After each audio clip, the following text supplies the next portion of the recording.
وطوت مصر 30 عاما من القهر وبيع الموقف للولايات المتحدة بحفنة من الجنيهات.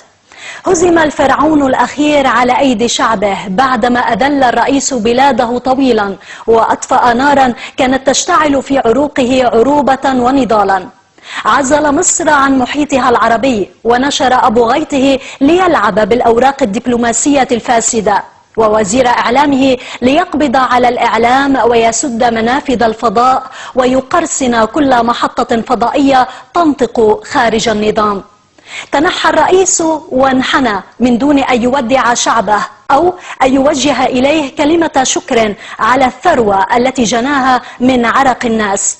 تنحى بعدما خرج ب70 مليارا وب60 نيلة سوف تظل تلاحقه من شعب لن ينسى مرارته. لقد أراد الشعب وأسقط الرئيس، ومعه أسقط عمرا من التبعية لأمريكا وإسرائيل التي سرقت غاز المصريين واستولت على دفء أطفالهم، ودفعت بأبطال أكتوبر إلى طأطأة رؤوسهم أمام الاستمرار في اتفاقية كامب ديفيد. وفي عدوان غزة كبت الشعب الثائر ومنع من مد يد العون إلى إخوته على الطرف الآخر. كانت قلوب المصريين تعتصر حرقة والنظام يمد جداره الفولاذي تحت أرض رفح ويسيج المعبر بالأسلاك. وكان ممنوعا المرور إلا عندما يحلو لبنيامين نتنياهو تناول إفطار رمضان مع السيد الرئيس.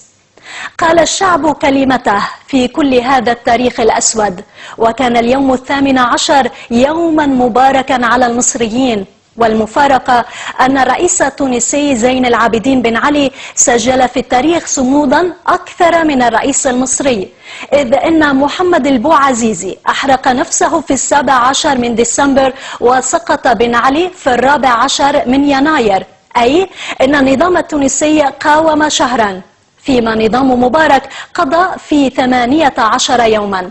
والمفارقة الأصعب أن ملايين مصر خرجت ضد مبارك، لكن الرئيس لم يجد تظاهرة واحدة تناصره ما خلا بلطجية النظام. فأين ذهبت 99% من أصوات الشعب التي حصدها في صناديق الاقتراع؟ وأين نوابه 476 والملايين الذين انتخبوا هؤلاء النواب؟ اختفت الملايين المزورة وحل مكانها ملايين مصر الأصيلة، مصر التي سيفتح الورد في جناينها من دون أن يسمح للغرب غدا بتبني ثورة الشعب. إذا بدأ زمن القطاف من الآن، وتحركت واشنطن على خط الترحيب بعدما خذلت حليفها وصمتت طوال أيام الثورة لتنطق في يوم الطوفان. صدق الشعب وكان القصر بعد العصر. ترك مبارك السلطة مكسورا وتسلمت القيادة المسلحة البلاد. انتصرت دماء خالد سعيد التي أثخنها التعذيب، وعادت الدماء العربية إلى العروق المصرية. دول رحبت وأخرى تحسست رؤوسها. فهوز نكست؟